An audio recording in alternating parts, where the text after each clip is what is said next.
Adolf Hitler का जीवन और उसका प्रभाव इतिहास में बहुत ही महत्वपूर्ण और विनाशकारी अध्याय है।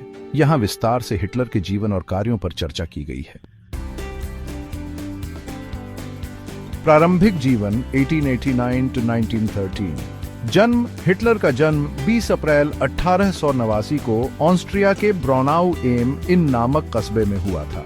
परिवार। उसके पिता एलोइस हिटलर एक सीमा शुल्क अधिकारी थे और मां क्लारा हिटलर एक साधारण गृहिणी थी। शिक्षा और कला। हिटलर बचपन से ही पेंटिंग और कला में रुचि रखता था। उसने वियना की कला अकादमी में दाखिला लेने की कोशिश की, लेकिन उसे 2 बार अस्वीकार कर दिया गया। वियना में जीवन 1908 to 1913। हिटलर ने वियना में एक गरीब और संघर्षशील जीवन बिताया। वह इस दौरान यहूदी विरोधी विचारधाराओं और जातीय श्रेष्ठता की अवधारणा से प्रभावित हुआ। प्रथम विश्व युद्ध 1914 to 1918। हिटलर ने जर्मन सेना में शामिल होकर प्रथम विश्व युद्ध में भाग लिया। उसे बहादुरी के लिए आयरन क्रॉस जैसे सम्मान मिले। युद्ध के बाद वह जर्मनी की हार से बहुत नाराज था और इसे वर्साय संधि का अपमान मानता था। राजनीति में प्रवेश 1919 to 1923। 1919 में हिटलर जर्मन वर्कर्स पार्टी, जिसे बाद में नाजी पार्टी कहा गया, में शामिल हुआ। हिटलर ने अपने उग्र भाषणों से लोगों को आकर्षित किया और पार्टी का प्रमुख नेता बन गया। 1923 का म्यूनिक पुटसच सत्ता हथियाने की असफल कोशिश के कारण हिटलर को गिरफ्तार किया गया और 9 महीने की जेल हुई।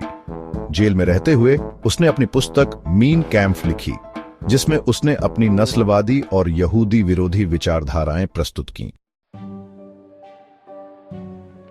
सत्ता पर कब्जा 1933। 1933 में हिटलर जर्मनी का चांसलर बना और जल्दी ही नाजी पार्टी के माध्यम से तानाशाही स्थापित किया। नाजी शासन और नीतियां 1933 से 1939। पहला, नस्लवाद और होलोकॉस्ट। हिटलर ने आर्य नस्ल को श्रेष्ठ बताया और यहूदियों को जर्मनी की समस्याओं का जिम्मेदार ठहराया। उसने यहूदियों के खिलाफ न्यूरेमबर्ग कानून बनाए और लाखों यहूदियों को यातना शिविरों में भेजा। द्वितीय विश्व युद्ध के दौरान लगभग 60 लाख यहूदियों की हत्या हुई। दूसरा, आर्थिक और सैन्य नीतियां। हिटलर ने जर्मनी की अर्थव्यवस्था को पुनर्जीवित किया और उद्योग व सैन्य बल को बढ़ावा दिया।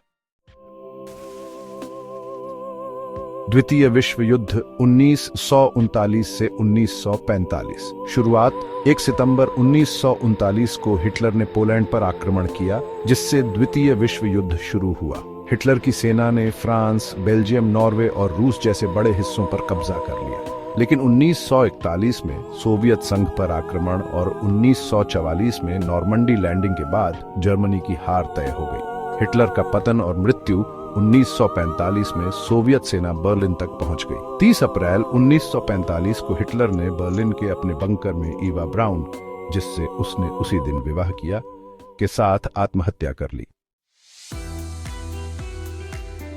अगर आप हिटलर के जीवन के किसी विशेष पहलू के बारे में और जानना चाहते हैं तो हमें कमेंट में जरूर बताएं।